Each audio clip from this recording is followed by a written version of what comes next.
Bonjour! Aujourd'hui, je vais vous parler des outils pour apprendre le chinois, les meilleurs outils pour apprendre le chinois, parce que la question qui se pose, et elle mérite d'être posée justement parce que beaucoup bien n'y réfléchissent même pas, c'est comment trouver les meilleurs outils pour apprendre le chinois. Il y a des bons outils pour vous, et il y a forcément des mauvais outils pour vous. Ça, c'est très important, c'est la différence aussi avec des bons outils et des mauvais outils, parce qu'on sait qu'il y a des bons outils et qu'il y a des mauvais outils. Mais il faut aussi voir dans un deuxième temps lesquels seront bons pour vous et lesquels seront mauvais pour vous. Parce qu'il y a quelque chose qui peut être bien pour tout le monde, peut être mauvais pour vous. Et quelque chose qui peut pas marcher avec personne, peut marcher pour vous. Alors, comment est-ce que moi je recherche des nouveaux outils? Eh bien, la première chose qu'il faut savoir, c'est qu'il faut effectivement rechercher des nouveaux outils. Si vous regardez cette vidéo-là, peut-être que vous n'êtes même jamais dit, est-ce que je vais trouver un outil qui va me permettre de faire ça? Parce qu'on a bien souvent des gens qui se disent, eh bien, par exemple, les caractères c'est difficile, j'y arrive pas, et puis c'est tout. On a aussi des gens qui se disent, bah, les tons c'est super compliqué, j'y arrive pas, et puis c'est tout. Alors moi j'ai fait ça pendant un an, pendant presque un an et demi, avant d'aller chercher une astuce, et de dire, tiens, comment est-ce que je pourrais faire, eh bien, pour maîtriser les tons du chinois de manière simple, efficace, et comme ça, ici dans les 5 minutes, j'aimerais bien maintenant me mettre à apprendre mes tons. J'avais jamais appris mes tons, même alors que j'étais en Chine déjà, en train de faire du chinois, et puis je l'utilisais donc au quotidien, et puis là je me suis tourné vers mon ami à ce moment-là, et puis je lui ai dit, mais tiens, comment est-ce que je pourrais maîtriser mes tons, et parce qu'en plus il va falloir que je recommence à réapprendre tout mon vocabulaire pour maîtriser mes tons. Alors il faudrait quelque chose de simple, d'efficace, que je pourrais utiliser tout de suite, et c'est comme ça que je suis arrivé avec des astuces, par exemple, le doublement de la voyelle, tout simplement, pour maîtriser, eh bien, le 3e ton, parce que le 3e ton, moi j'y arrivais pas, voilà, j'y arrivais pas. Et pendant un an et des brouettes, eh ben, je m'étais dit, les tons, j'y arrive pas. Alors que ce que je vais faire, ben, je vais pas les apprendre, et puis c'est tout. Voilà. Et puis bah du coup, je progressais pas. Eh bien c'est pareil pour le chinois en général, ou pour n'importe quel aspect de la vie de toute façon. On peut se dire, je sais pas dessiner, point, je sais pas dessiner. Et puis le jour où votre gamin il vous dit, bah tiens, est-ce que tu pourrais me dessiner une voiture? Ben, vous lui dites, bah je sais pas dessiner. Ou alors vous pouvez dire, tiens, qu'est-ce que je pourrais trouver comme astuce pour mieux dessiner comme ça tout de suite? Parce qu'il existe des astuces d'ailleurs pour apprendre à dessiner en 5 jours, et les résultats ils sont juste impressionnants. Alors il y a plein de gens qui vont vous dire, non, t'as pas le don, non, c'est pas fait pour toi parce que tu peux pas, t'y arriveras jamais, c'est un don qu'il faut avoir, et à ce qui paraît c'est dans les gènes, hein. C'est comme pour le chinois, c'est dans les gènes. Non, pas du tout, il y a des astuces. Et même si on avait une partie qui serait génétique, il y a forcément une partie qui est la méthode. Voilà. Alors c'est comme pour lorsque on a des gens par exemple qui réussissent toujours tout à l'école, voilà. On les appelle les surdoués. Est-ce qu'ils sont vraiment surdoués, ou est-ce que par hasard ils sont tombés sur la bonne méthode? Est-ce qu'ils ont un gène comme ça? Est-ce que c'est génétique? Est-ce qu'on pourrait faire des gens intelligents comme ça en faisant des manipulations génétiques? Ou est-ce que c'est des gens qui travaillent d'une certaine manière? Alors peut-être qu'ils ont eu la chance justement de mettre en place cette méthode comme ça par eux-mêmes, ou qu'ils sont tombés dessus par hasard. Et peut-être que c'est applicable. D'ailleurs, c'est même pas peut-être, hein, les recherches en programmation neurolinguistique ont montré que c'est le cas.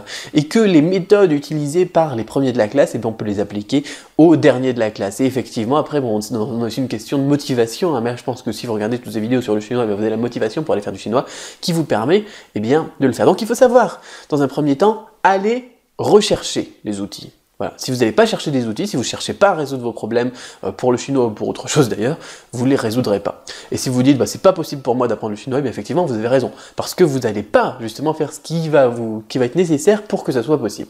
Deuxième étape, c'est lorsque vous allez chercher des avis, des outils ou n'importe quoi, et que vous vous dites, bah tiens, je voudrais bien booster un petit peu mon chinois, ça va être de voir qui est-ce qu'il faut écouter. On a des gens, par exemple, on a ça partout, même entre profs, par exemple. On a des profs qui vont vous dire, bah tiens, moi ça fait 50 ans que j'enseigne, bon, par exemple, hein, s'il a fait de la formation professionnelle après sa carrière, et j'ai toujours fait comme ça, on a toujours fait comme ça, pourquoi? Parce qu'on a toujours fait comme ça, voilà, et puis c'est tout, et puis si tu n'y arrives pas, ben, c'est ton problème. Ou alors, on a des gens qui vont aller faire ce qu'on appelle du modeling, qui vont aller voir les gens qui ont réussi, comme pour la programmation neurolinguistique avec les gamins qui sont premiers de la classe, regarder quelles sont leurs techniques, et les appliquer. Donc vous avez le choix, et là c'est très très important parce que ça peut poser problème. Parfois, par exemple, quand on veut créer une entreprise, quand on veut se lancer dans un projet, etc., vous avez toujours un proche qui va vous dire « c'est pas comme ça qu'il faut faire » ou « c'est pas possible ». Le problème c'est que cette personne-là, elle a jamais appris le chinois, elle a jamais créé une entreprise, elle a jamais réalisé tel ou tel projet, et elle arrive et elle vous dit « t'y arriveras pas », ou bien alors elle arrive et elle vous dit « il faut faire comme ça, comme ça, comme ça ». Vous avez le choix entre écouter cette personne qui n'a jamais réussi, ou alors aller voir une personne qui a réussi et voir comment elle a fait et appliquer. Alors ça peut être difficile, Parce que parfois, votre conjoint, votre petit ami, votre époux, votre papa, ou n'importe qui va vous dire « Oui, si tu veux créer une entreprise, il faut faire comme ça, comme ça, comme ça. » Et alors, vous pouvez pas lui dire comme ça « Ouais, mais non, mais toi, t'as jamais réussi, quoi. Du coup, pourquoi est-ce que je t'écouterais ?» C'est un petit peu difficile de lui dire « Bah tiens, je vais pas faire comme ça parce que, effectivement, tu n'es pas quelqu'un qui a réussi. Et moi, ce que je veux, c'est quelqu'un qui a réussi rapidement, facilement, avec telle ou telle technique, et faire la même chose. » Voilà. Ça, c'est un déclic qu'il faut se faire un petit peu pour pouvoir réussir plus vite dans la vie, j'ai envie de dire, ou dans l'apprentissage du chinois. Donc vous avez le choix entre aller voir les personnes, par exemple, qui ont fait une licence de chinois et qui n'ont pas réussi, ou aller voir une personne qui n'a pas fait une licence de chinois, par exemple, et qui vous dit, il y a telle ou telle astuce qui est à votre disposition, vous pouvez l'appliquer, vous allez voir, vous allez cartonner. Voilà, ça c'est très très important, donc faites attention à qui vous écoutez, mais ça c'est valable pour tout dans la vie, hein. Donc pour votre apprentissage du chinois ici, en l'occurrence, voilà, vraiment rapprochez-vous des personnes qui ont réussi et faites comme eux. Voilà, ça marche pour tout en plus. Hein. Si vous voulez réussir dans votre boulot, si vous êtes timide et vous savez pas comment aller avoir la tchatche, etc., peut-être que c'est pas votre grand-mère ici qui va vous dire oui, tu devrais aller voir un psychologue, comme ça. Non, peut-être que ce qu'il faut que vous alliez voir, c'est un gars justement qui a la tchatche et que vous lui dites bah, qu'est-ce que tu fais toi? Et vous allez vous rendre compte que les gens qui ont la tchatche, ils ont aussi le trac. Les gens qui se mettent devant une caméra, ils ont aussi le trac. Les gens qui montent sur scène, ils ont aussi le trac. Qu'est-ce qu'ils font?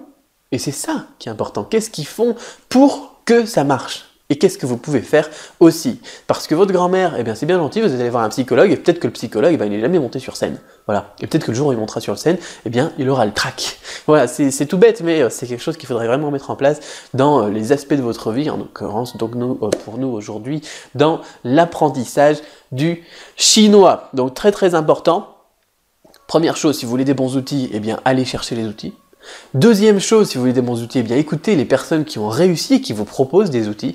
Et troisième chose, eh bien il faut les tester. Voilà. Eh bien moi je vous en ai donné pas mal des outils d'ailleurs pour l'apprentissage du chinois, des choses que j'utilise moi-même, que j'ai utilisé pour mon apprentissage du chinois, que j'ai un petit peu donc fait en manière accélérée, que j'utilise aujourd'hui pour mon apprentissage dans les autres langues, que j'ai réutilisé pour rebooster mon allemand, quelque chose que j'avais utilisé aussi pour mon anglais, etc. Et puis ensuite maintenant dans la découverte du russe, du tagalog, du japonais, etc.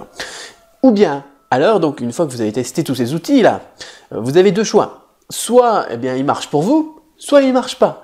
Mais vous avez déjà fait le pas d'aller chercher, vous avez déjà fait le pas d'aller les tester, et même si par exemple ça vous booste votre vocabulaire de 10% au lieu de 50%, eh ben c'est toujours bon. C'est pareil, hein, il y a des gens qui me disent « Oui, avec ta méthode, j'ai pas réussi à apprendre le chinois en un an. Au final, j'ai appris le chinois en un an et demi. » Est-ce que c'est un échec? Est-ce que si vous savez parler couramment, donc un niveau B2, hein, un niveau HSK4 validé en chinois après un an et demi, est-ce que c'est un échec là où certaines personnes après 4 ans, 7 ans sont encore bloquées?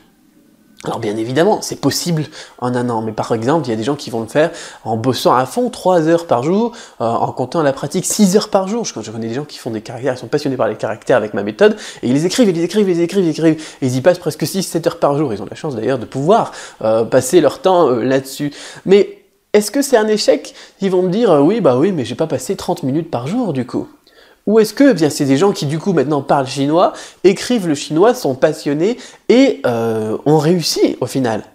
Est-ce que le but, ça va être de regarder un petit peu, lorsque vous allez chercher un outil par exemple, de regarder et vous dire « Ouais, bah ce gars-là, il me dit, ouais, en un an c'est possible, moi j'y crois pas. » Et du coup, vous essayez pas.